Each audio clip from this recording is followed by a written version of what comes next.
There we go. Yes. Hey, Thank you so much. Hi, Donnie. Thank you so much for joining in. This is going to be a hugely interesting session. And we'll see. Yeah, we'll see. But maybe to get started on an interesting note, tell us about yourself and how you became interested in startup ecosystems. Oh, okay. He said he was going to start with an easy question about myself. Yes, you can start with the first part of the question. Yes, about yourself. No, okay. Let's start from the beginning, shall we? Hi everyone. My name is Donnie. Today I work at KTH Innovation, which is the innovation support department at Swedish biggest tech university, KTH, which stands for the Royal Institute of Technology. Yeah. And I've done that for almost 14 years. I came here almost from the start and have helped build this unit. We were only 2-3 people when we started. Now we're 18 full-time staff that supports up to about 400 new projects per year through our pipeline. So we have a very high deal flow. We've worked for about 4,000 projects so far since I started, and I think I've coached 345 projects myself since I came here. So I've seen my fair share of both crazy and not so crazy ideas from researchers and students and employees. So, and then apart from that's sort of my day job here. And then, but going way back, it all started with me. How did it start with me? I don't know. Me and my sister, I'd been in the army for 10 years. Coming out of school, I went straight into the engineers, the army. That's actually how I got my engineer training. Very hands-on, building bridges, and of course then, which is the great thing of being an army engineer, is that you get to blow them up as well. You don't always get to do that in a normal engineering job. So in the army for 10 years, and my sister was running. She was running courses at the School of Economics, and we were we need to start something together. So we just decided to start something, and we based it on what we liked doing and what we knew things about and what we were passionate about, and which education and tech and some things. And we'd had some, and we were annoyed with some things when it came to kids' products. We felt the translations were really bad, and we're bilingual, Swedish, English. So we said, well, why don't we start by translating stuff? And our first gig was actually translating the Curious George game to Swedish. That was our actually first gig for a big publishing house. And then having done that, since our life motto is, how hard can it be? And if you see anybody else doing something, it's obviously possible. So then it's all a matter of time and training and resources. So then we said, heck, let's start our own publishing house. So we did. So then we started our own publishing company, republishing foreign titles in the Nordics, kids games again. So then we had, and I mean, we could spend 45 minutes just talking about all the crazy things that happened, because this was like, you know, the full-blown IT internet era back in the turn of the century kind of thing, with the crazy 99, 2000 things going on. Thousands of stories from that, of course, but we ended up having the republishing rights for companies like Village Roadshow, BBC, and all of the big companies in the Nordics for their titles to Swedish, Norwegian, on the Swedish, Danish, Norwegian, and Finnish market. So then that was that, and then we got acquired because it was the crazy days of companies buying companies, and was kind of like it's been the last cycle here, but previously. And then so I ended up first of all, I was head of a web agency in Stockholm. That's how I came back to Stockholm, and ran that here in Stockholm. And we were like the bee's knees, and again, the crazy days with the internet back then. Got to know everybody in the business. Actually started helped start and chaired oh god, I haven't thought about this for years. What's it called? Branschorganisation. I don't know what it's called. I can't think of an English word. An organization, a trade organization for producers of interactive media in Sweden. We started that, called Promise, producers of interactive media in Sweden. And I was one of the first chairs for that whole thing, getting trying to set that business in some kind of that was kind of cool. And then, of course, we had 9/11, 2001, and the whole sort of world fell apart, which we see like every 7 years, 92, 2001, 2008, you know, usually with a 7 year sort of cycle, we see it sort of coming apart. So then started lots of new stuff. And I mean, I've been starting stuff myself together with my sister, or helping other people start stuff, or help big organizations change. I've always been working with change and development. And I mean, 2001 to 2005, I was helping a big trade union called SIF, and then they turned into Unionen, which is one of the biggest ones in Sweden today. It was a big transition period there. Parallel to me and my sister running a couple of companies, we had our first food startup then as well, and another media company. And then we started that was 2005. We started Craft Animations that still makes actually 3D virtual cameras for 3D environments, for games and for visualizations. And I mean, if you've ever played a game like Tekken or Splinter Cell or some of the Battlefield series, the cutscene animations between the gaming sequences, with you see the big helicopters flying in and the cool machines flying around, most of them are made with camera tools made by Craft Animations that we founded back in 2005. So lots of crazy things there. Had a food startup. I mean, again, coming back to when we're talking about innovation, innovation being, of course, successful innovation has the magic component of timing, right? Timing is the magic secret sauce. And we are the wonderful example of bad timing, because we're always starting things way too early, getting tired of them after 2 years, closing them down, and then you see the thing coming alive like 5 years later, and oh, damn it, I should have persevered and kept it going. But the cool thing is, of course, with anybody, I mean, I can ask, and I posted in the questions here, in the comments. I mean, ask questions as we go along, and I can bet you that most people listening have, in one time or another, come up with an idea, not done something about it, or tried to do something about it, not succeeded, and then they've succeeding like 3 to 5 years later by somebody else. The magic trick then, of course, is not to become all sort of disgruntled and bitter. You should be really happy. You should be happy if you see your old ideas come to life now or later by somebody else, because it means that this one actually works up here. Your head is actually just not aligned with the time, but it's actually thinking of the right things. If you never, ever, ever see any idea that you've ever thought of come to life, then we can start talking about a different problem you might have. Well, that's a different conversation. So then, and then in that sort of era there as well, my sister had been in academia, and we were doing projects which were borderline, you know, academia business. We were doing projects for academia. We were doing early stage, the very early sort of attempts in Sweden to try and increase commercialization efforts and increase the flow of ideas from academia into the industry. We were working on projects there. And then, so coming into KTH and KTH Innovation back in 2009, it felt like a very sort of, you know, comfortable place for me to go. It wasn't sort of strange, even though that everybody around me thought sort of I was, God, crazy. Why are you starting working in university? Why don't, you know, who wants to work there? But then today, everybody's phoning me saying, how can I get your job? I mean, it's the best job in the world. So, yeah. And then lots of companies. Yeah, I was talking about the food startup in the one we started in 2001. Yeah. We started a food startup. We were that was an import company. We were importing really exclusive English muesli, Dorset. And the thing was, it was like super exclusive. It was like 45% nuts and fruit and really, really exclusive. And it was quite expensive. And then back then, people were going, who the heck wants muesli with nuts and fruit in it? I mean, muesli is supposed to be some kind of dry sawdust, you know? So nobody got that. Nobody got that. So then we sort of quit that. And then, of course, today, everything in muesli is, of course, nuts and fruits and everything else. So many examples of those as well. Yeah.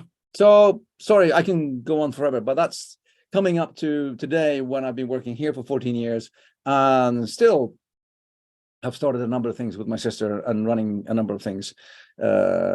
Just on my fourth food startup now, actually. Okay. So yeah. What a journey. Like I was just trying to take the notes, but then I stopped taking them. Because okay, this is going everywhere. So what an interesting journey, Donnie. And I think we already have a question coming up. If we take Kirsten's question, let's see. If you have an idea and you want to start acting on it, what's the best way to legally protect yourself when sharing your ideas with others? From them taking your idea and racing you to the market. Yeah. That's such a good question. I know you hear it all the time. I have two answers to that, and they are opposing each other. One, don't be afraid to talk about it. You have to talk about your ideas. Ideas that are stuck here are worth zero. Ideas that are spoken about are worth something. Ideas that are acted on are worth everything. It's the acting on part that is the magic sauce. It's the doing it. And just because people hear your idea doesn't mean that and even if they say they're going to do it, doesn't mean that they've done it or succeeded with it. So that's one of the key components here. Execution is everything. And I really don't care how good your idea sounds. If you don't do anything with it, it was kind of worthless.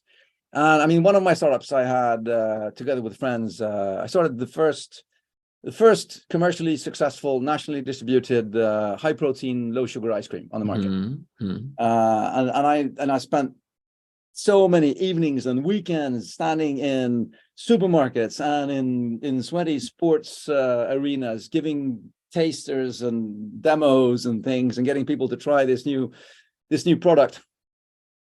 And it never failed. It was always somebody that came up to me in the supermarket, always a guy, going sort of, it's nothing special. I came up with this idea 10 years ago. This nothing new. Protein ice cream, I thought about this 5 years ago.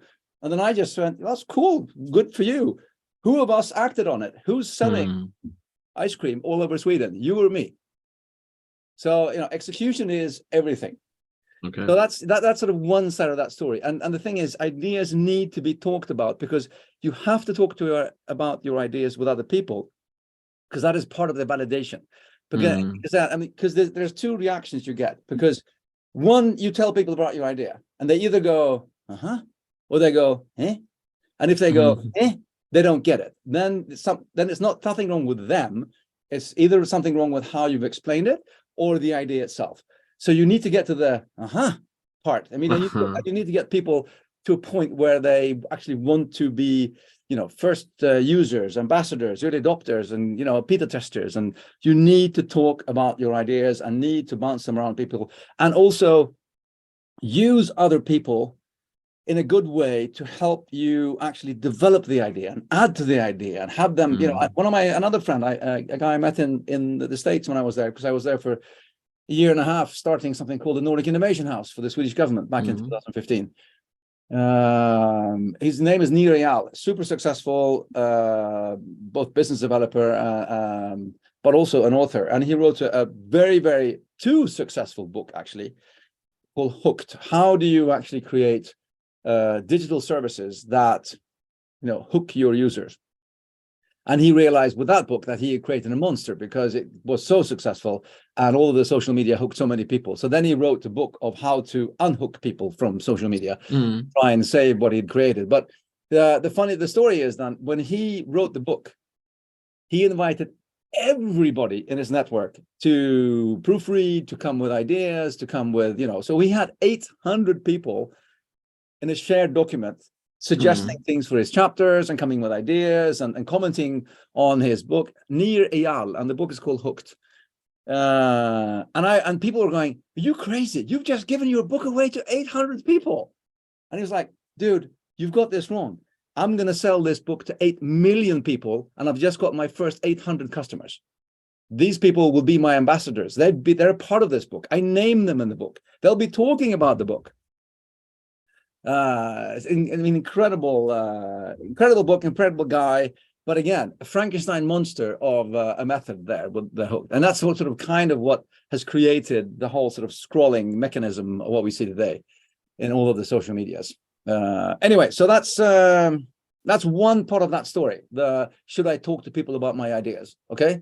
The other side of that story is, of course, and here, okay, I'll give you an analogy here. When I speak to researchers that are working with like deep tech patentable research, stuff that you do not want to give away in a meeting, because right, the key to that conversation is you have to talk to people about what you are trying to achieve, but you never tell them how to do it.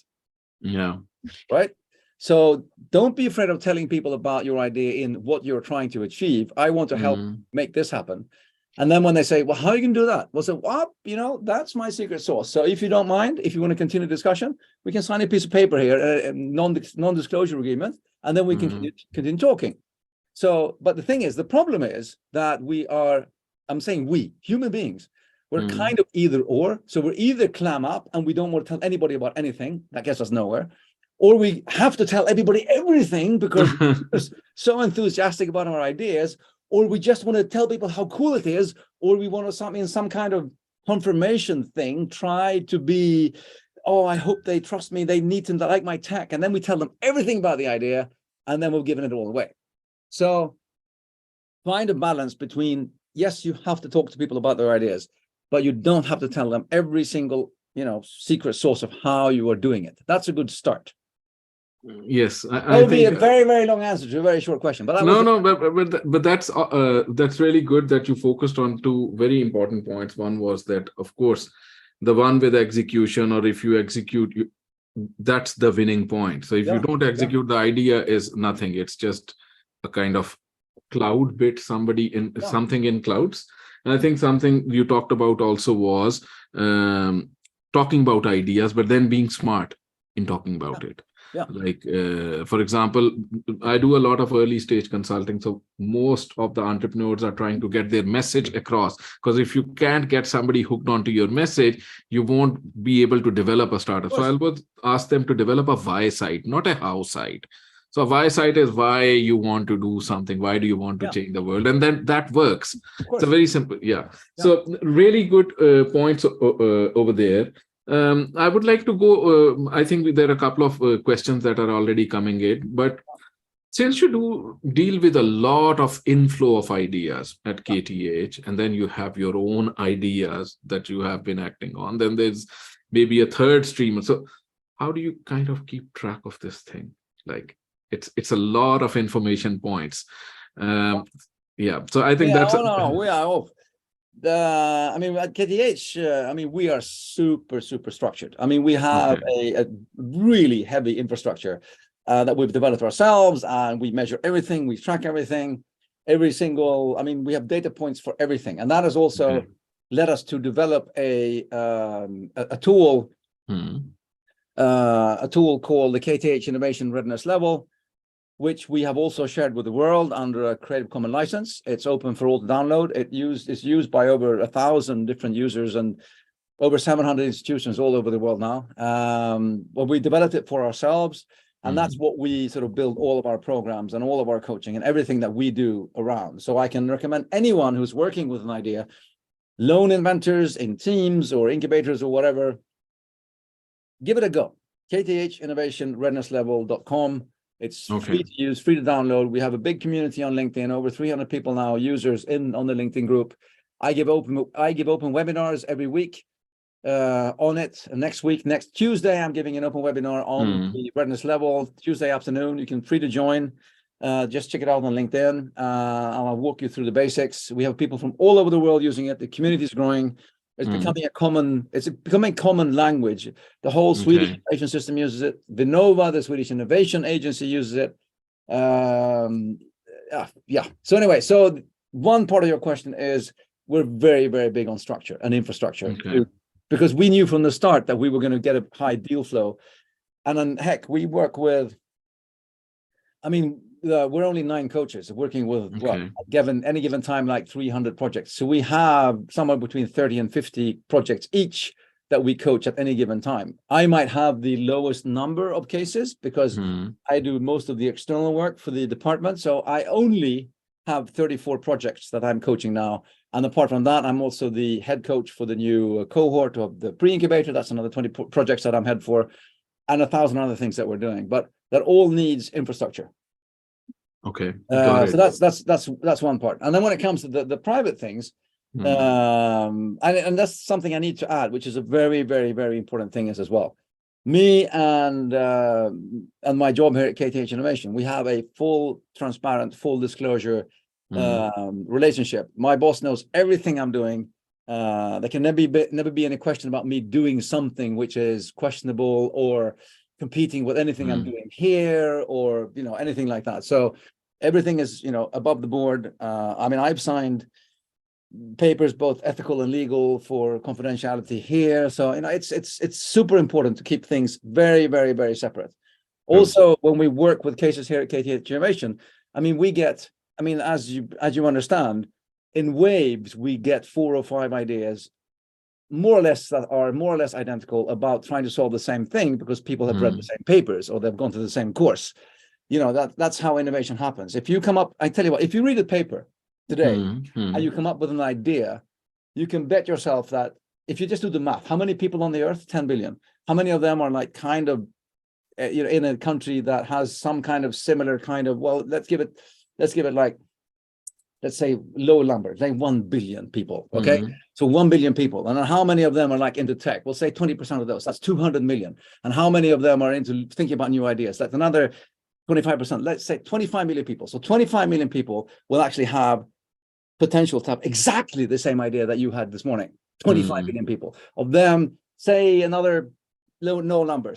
Let's say just 1 million out of that 10 billion. Let's say 1 million people had exactly the same idea you had this morning. Let's say 10% of them will actually try to do something about it. That's 100,000 people the same day trying to do something about their idea.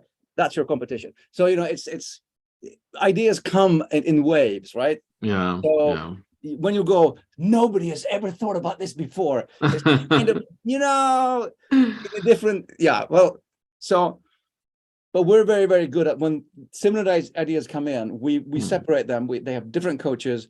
We separate them in meetings. They never go to the same programs. They never, we're very, very, we respect the people and we respect the ideas because we know that it's execution and it's the people that will make ideas happen. The ideas don't happen by themselves. People make ideas happen. So we work with the people more than anything else. Okay. Now, I think since we are on ideas, let's take a sub point on that. So people, if they have lots of ideas, you earlier on in your talk talked about innovation and the timing of innovation, right? Yeah. So if you are a person with some ideas, how do you select which idea to pursue? Like, what is there? How do you select which idea to pursue forward? Maybe you mean me or KTH? No, as a person, somebody who has an idea, let's say multiple ideas. Okay. Should it be based? Should it be based on your gut feel? Is there a scientific process? Never trust your gut. Okay. never trust your gut. Never assume things, because the thing is, the problem with trusting your gut and problem with assuming things is that it's based on what you know, who you are at this given moment. And there's so much else to know in the world that you don't know. So of course you can trust your gut feeling in the sense of, I like, passionate, I like this idea, but you don't pursue an idea without having, you pursue or close down an idea based on data. Okay. Right? So that's what you need to do, and you need to figure out, is this worth to pursue? So, and this is an important distinction. Of course, you're free to work with any idea that you want, but then, and you can play around with it and you can do it on the side and do it on Saturday evenings, but then, then it's a hobby, not a business idea. That's a different thing. But that everybody is free to do whatever they want with that kind of stuff. But if you want to say, I'm going to put time and effort and maybe even money into this, then you need to do a bit more, validation. And if you look at the steps, it's the first most important thing is, validate the need. Who else than me thinks this is a great idea? and then forget about your solution and try and figure out, what am I trying to fix? Talk about the need. Let go of the solution and just talk about need, and how do people want things fixed out there, because we can fix their things in many different ways. So the need validation, and then you come to the solution validation of how to fix it, and then you validate that kind of thing. And that's still only desktop research. There's still us only talking about stuff. We're not sort of putting any sort of real money or effort into it. Then, but very early on, you can do like a, very super simple 2 axles, and one is sort of effort and money and possible outcome. Right? And somewhere there's a breaking point, because if it's too much effort and too much money and not enough possible outcome, then I would say, you know what, you can do it as a hobby, but don't spend your life savings on this. And that depends on how big can it become? Can it scale? Can it become something that actually can support me? What do you want to do with this? So those 2 factors, what does it cost in time and effort and energy and tears and lost family and everything that goes into actually trying to get something off the ground? I'm not saying that's supposed to be that way. I'm just saying that you spend more time with your team than you do with your wife. But that has to be connected to, what do I think it can come out of this? And either it can be, borderline Don Quixote windmill thing. It can be, I want to fix the rainforest. How the heck are you going to fix the rainforest? But that is such a good cause that it's worth having people trying to do that, because the planet needs that. And to be honest, the planet needs more people that are trying to do things that are kind of impossible. Okay. We need more people that are doing things that they will not have time to achieve in their lifetime. The problem is that we have become too short-sighted. We only think about our own wallets. We only think about what I'm going to make, and we don't sort of regard, what's my legacy? Trying it. Here's a creative challenge for everyone out there. Actually, spend some time thinking of, what can you start in your lifetime that will still be there and that people will actually benefit from in 100 years. Interesting. Yeah. So, but I say, if it really comes just down to the business idea, most people make the mistake of going all in of something that they feel is a great idea, without just doing the simple calculations. How much time and effort do I need to start this? And what's the possibility of getting out of it? That of course also depends on where you're starting. If you're starting from scratch with 0 input, you don't have any money, you don't have any clout, you don't have a network, there's no track record, it's a hard sell to build something big. If you said, hey, I'm going to send a red sports car into the moon on the top of a rocket, and you're like nobody with no money, that's a hard thing. But if you've got something called PayPal, you've made $1 billion, and you have friends that have billions of dollars, then you start by, starting, all the guys and Peter Diamandis guys and the whole, extra prize people. And then you start a electric car company called Tesla, which actually their first cars were crap because they were retrofitted Lotuses that broke down in the rain because they short-circuited. And then, 10 years later, you have a car on the road, and you've made a lot of money, and you have a lot of friends, and you've started something called SpaceX. Then you can send a rocket into the moon with a red sports car on top. So, but that guy didn't just come from anywhere and just send a rocket up into the moon. That's a 20-year story of getting that rocket into the sky. And that's another thing we always make the mistake, is we forget about the 10 years that goes into building something, because it takes 10 years to build a company. And you have these things that, you work your ass off day and night for 10 years. And then suddenly people consider you to be an overnight success. And they go, well, that was easy. He just released an app and now they have 4 billion users. Yeah, well, they kind of released the app 15 years ago. They pivoted twice. They almost went bankrupt. They had, had to sell it, that whole, you forget about the story of the whole thing, right? So, and I'm not idolizing Elon Musk, by the way, when it comes to that. I was just an example. On the contrary, he's not anyone. I don't idolize any of those crazies that get to that point, because you have to be a certain kind of crazy to become that kind of entrepreneur. And then honestly, hey, that's why I'm working at a university as a civil servant and not running a space company, because I don't kill people to get what I want. So Thank you, Donnie. Really good points for all the entrepreneurs over here. I'll just kind of quickly go through the chat as it's forming up. So, Frederica from Svenska Memo, they have met you with something on their app, and they actually have a question. How do you tell your story in a simple, engaging way so recipient understands your idea?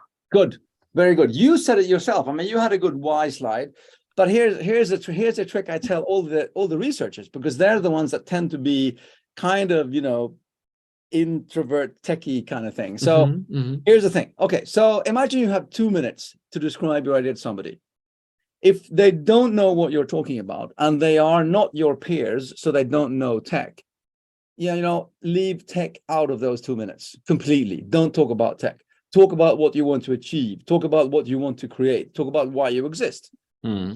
If you're speaking to peers that understand tech, you know what? Then you don't need to explain tech to them, because they already know what you're talking about.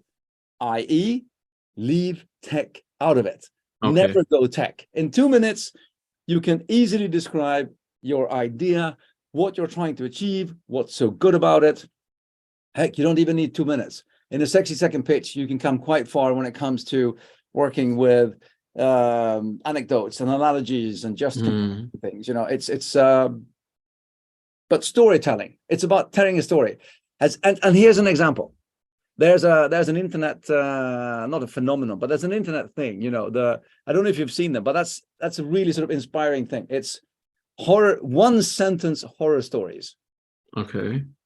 Yeah, it's like one sentence horror stories, or one sentence stories, and it's like one sentence of words, and it like hits you like sort of boom, like that. And it's a marvelous way of how to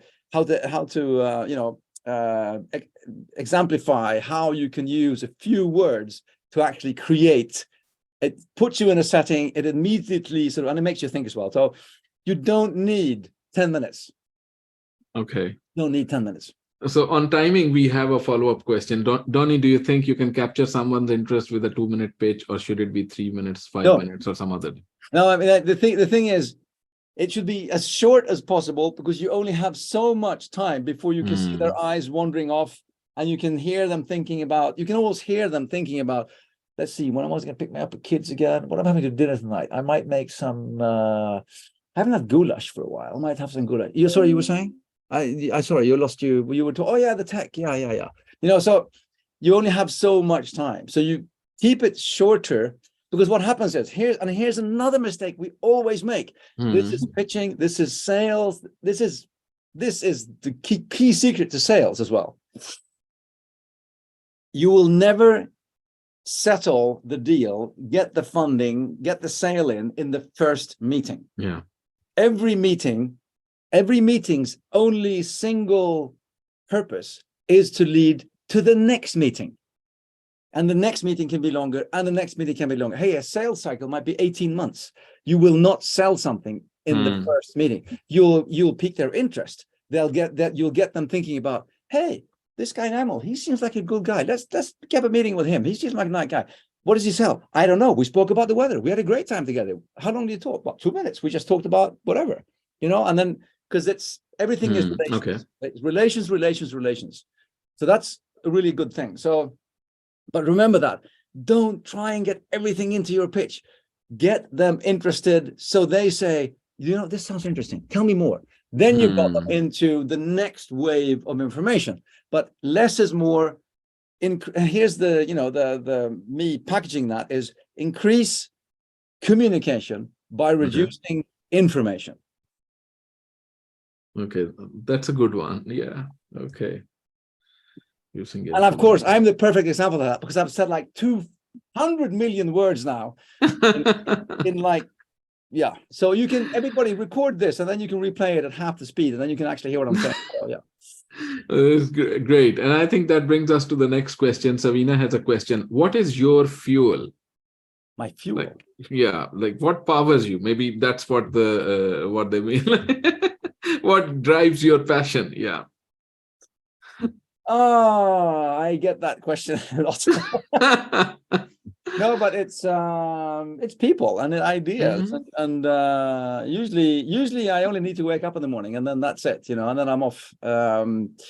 It's I mean, okay, this is going to sound really, really cheesy, right? But to be honest, getting the gift of waking up one more day and given the chance, one more chance to do something a bit better and actually put things a bit more right is magic. And that's what life gives us. Every day you have the good fortune to wake up again. Mm. It's a gift. It's a present from life saying, you know what, Nimo, I've given you one more chance. What are you going to do with it? And that's not sort of pressure. Oh my God, I've got to do something with my days. And that's not it. Some days we just need to recuperate and take it easy and rest for the days that we're actually performing. I'm the laziest person you'll ever meet at home in a TV sofa with a remote control. Don't worry about that. I can zap myself through an evening, no problem at all. But I'm just driven by, I'm a curious guy. I love trying to fix things. I love trying to figure out how things work. I love starting things in places I've never been before. I'm just curious, and I enjoy having been given time to play around with what I love doing. I think that's awesome. Partially drives me that way as well, because I also meet anywhere from around 800 to 1,000 entrepreneurs every year. So it's a lot of energy. It kind of builds your own, how would you say, mechanism to get to the moon. So it's like a lot of power coming your way. So I think entrepreneurship is a lot about energies. It's about energy exchange. It's like maintaining your own energy, putting in that energy in the venture. So I think I love what I mean, again, it's so much about people and relationships. I mean, my father, he was a doctor, and he was actually a doctor for 50 years. I mean, he was a doctor until no, more than 50 years, an active doctor. And half of the time with his patients, he just spent hanging around with them, just talking to them, and not, writing them a prescription of medication or something like that. It was just like, okay, so, what do you want to talk about today? And that's sort of half of the thing as well, is same with entrepreneurs. Sometimes they just, I know exactly. I've done it myself. So I know exactly how hard it is. I know how the frustrations, I know the anxiety, I know the whole waking up at 2:30 p.m. in the morning, at a.m. in the morning, going, oh my God, this is going to go, oh, I don't know how to do this. I know that feeling. So when I meet people, I have all the respect in the world for where they are, both the energy they have when they've come up with a new idea, but also their anxiety and their frustrations when they're not getting anywhere. Sometimes it's just a matter of spending time with people and giving them, again, giving people gifts, but giving them the time of your day and saying, you know what, I'm here for you now. You've got, so I'm notorious at KTH Innovation for, I'm the short meeting guy. My meetings are like 8 to 12 minutes, but because I don't like setting aside an hour in the calendar and just, I'm very sort of go-to. But during those 8 to 12 to 15 minutes, you have my time, and I will give you my time. I'll spend my time on you. And that's sort of, we need to give each other that as well. And I think in entrepreneurship, there is a lot of that going around. There's a lot of pay it forward. People want to help each other because they know that if I help you, the chances increase that you'll help me. And nobody likes an asshole. And if you have somebody that is a shark that keeps on stealing people's ideas and they never help anybody, and they're always lurking somewhere and leeching and just stealing stuff, those doors very, very quickly close. True. I mean, and when I was in Silicon Valley, one of the things that was so interesting to experience firsthand was the support was super accessible. People were super accessible. I could get a meeting with a high executive quite easily. And everybody was like very, very helpful and gave you like 5 minutes of their day. And unless, and that's something that the Nordics, the people with kind of a hard time figuring out social distance of where it starts and stops. That works until you start taking it for granted. And when you expect to be helped, and when you take for granted that something, and when that sort of whole thing comes in, then the door closes.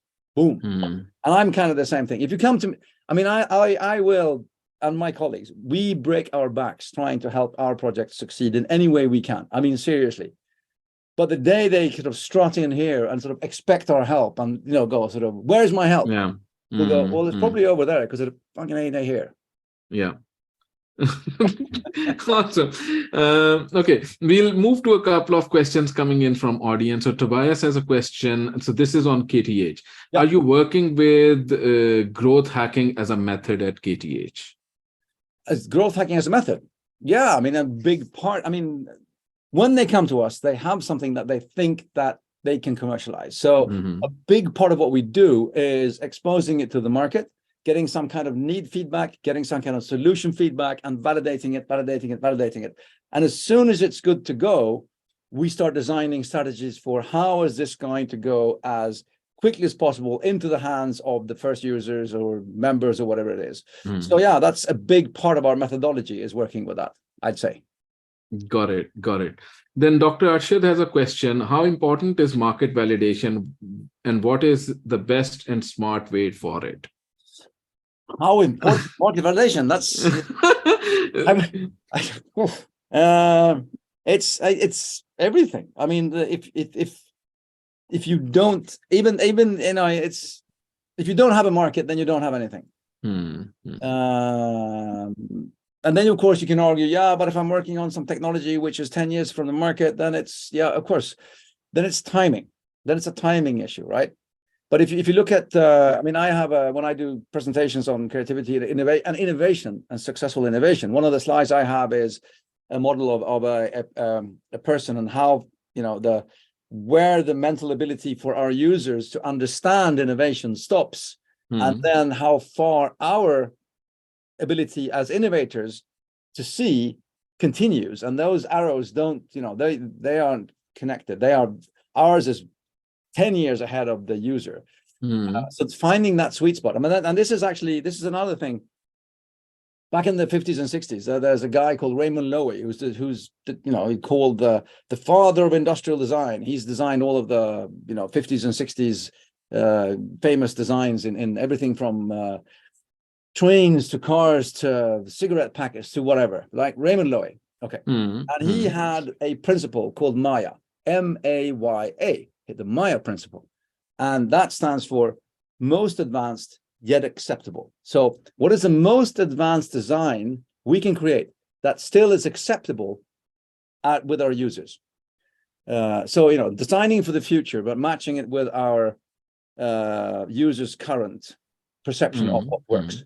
And the innovators make the mistake is that we take it too far. So we sort of detach the rubber band breaks.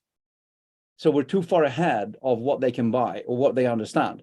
So we need to sort of back up to the point where we find them in their sort of perception of, this is new, this is cool, and I can still buy it. And, you know, that's the sort of a magic sweet spot for innovators to find that. And that is the only way you will find that sweet spot, is through market validation. Speaking to people. And another key secret, good grief, lots of secret things here. There's no secrets. Another thing that you need to think about is speak to people, but never listen to what they say. Okay. Because and that's kind of a joke, but still not. But the thing is, if you're talking about a whole new idea and a whole new technology, people can very seldom articulate exactly what you are going to present to them. So you can't sort of say, what do you think about this? And they go, I don't even know what that is. I don't understand that. Or they might say, well, or you get lots of false positives. Oh, that sounds great, they say, because they want to get rid of you. But then when it comes to paying for it, they'll say no. But, you know, you don't talk to them about your product or service. Leave the app out of it.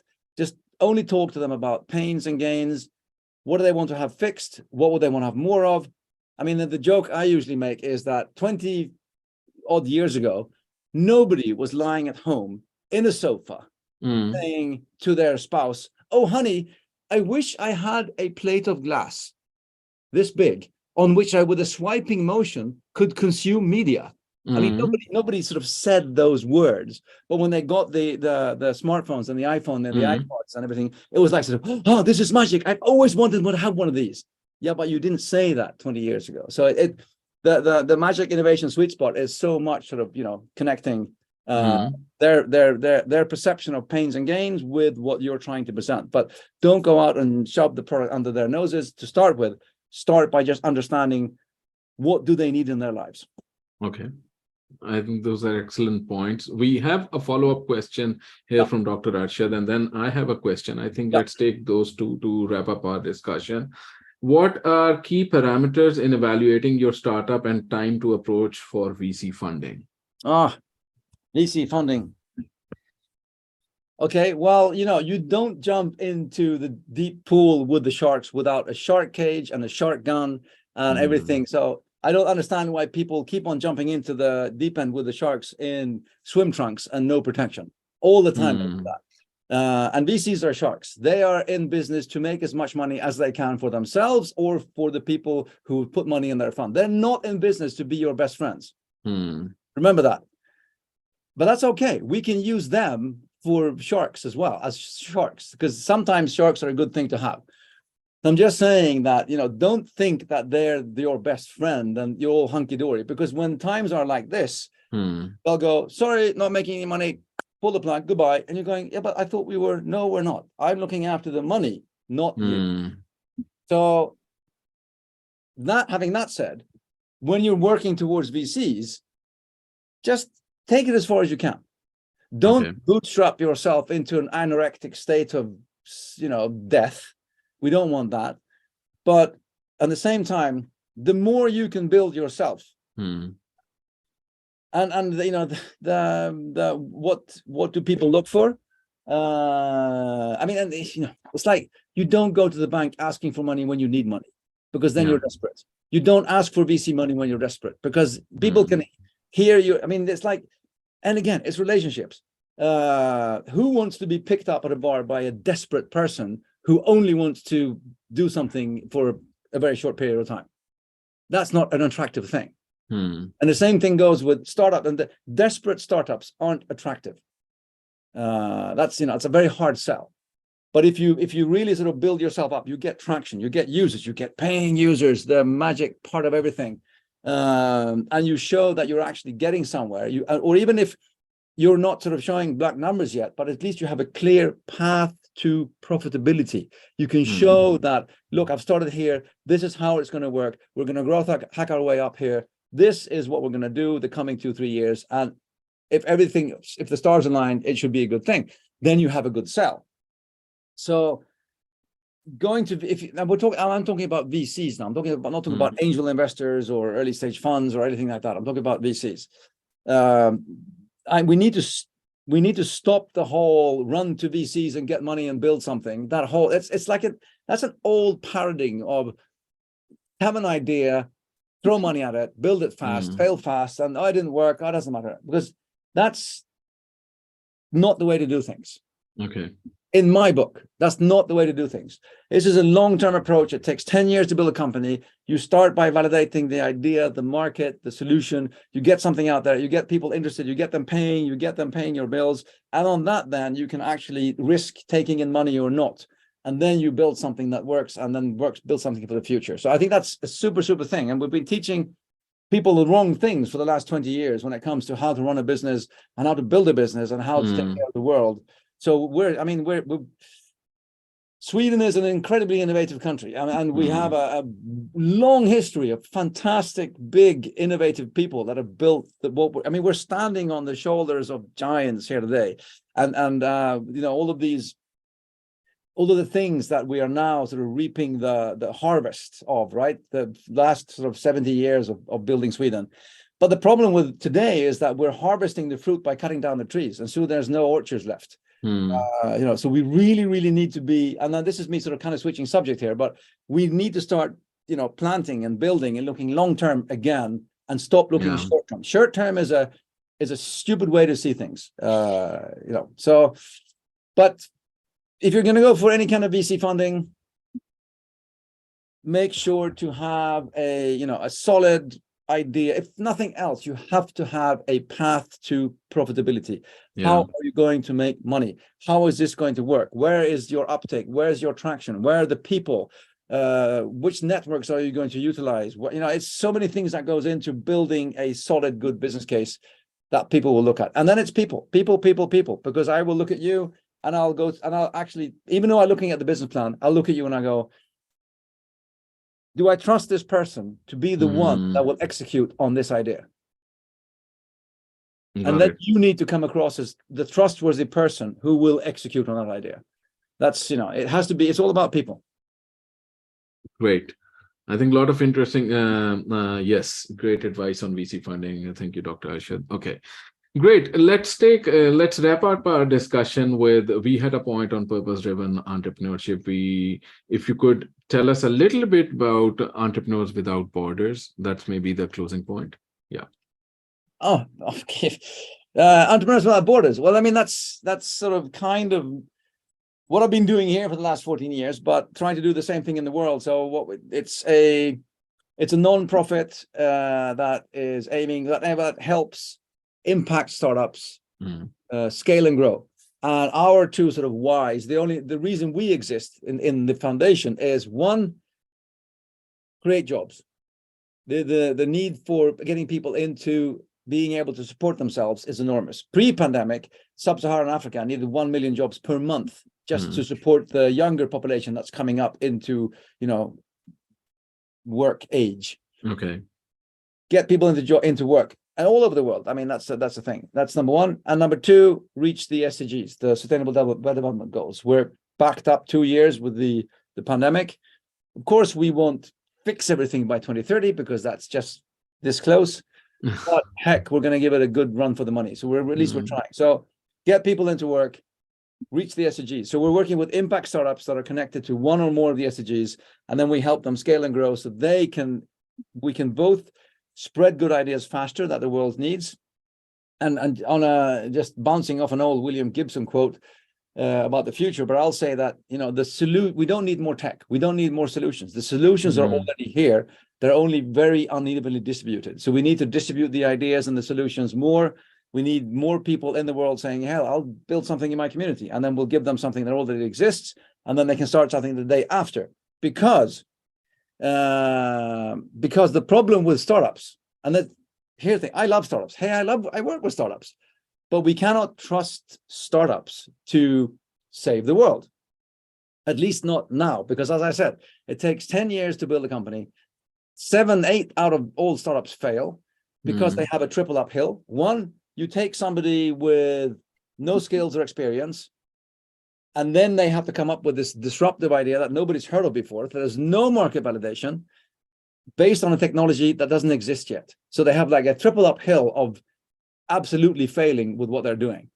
But if you take something that already works and then duplicate that and scale that, the chance of that working is much bigger. So that's our whole sort of business idea with Entrepreneurs Without Borders, is entrepreneurs helping entrepreneurs save and fix, well, not save the world, but fix the world. So, and anybody out there, ewb.world, reach out to us if you want to join and help out. If you have an impact startup that needs to be scaled in any part of the world, if you want to help fund the incredible impact startups that we have some fantastic ones that we're helping all over the world. Just reach out. I'm super accessible. Yeah, we already have a query from Savina. Yeah. Cool. I'm happy to help. Perfect. Yeah. And Donnie, we'd like to thank you a lot for being here with these incredibly well-connected thousands of points of discussions that we had today. So really happy that we could jump into your life story, your mind story, and your perspective story. So all three things, I think that brought a lot of value to our community. And I'm very thankful to the community for being here as well. Just a quick parting message to everyone, just drop me a message on LinkedIn. We are kind of beefing up the Startup Grind Nordics teams of volunteers, community builders. So just message me after this and we'll get started somewhere. Cool. Thank you for having me. Thank you for having me. Thank you, Donnie. And thank you, everyone. And grab a quick sandwich. Have a great weekend. Take care. Bye-bye.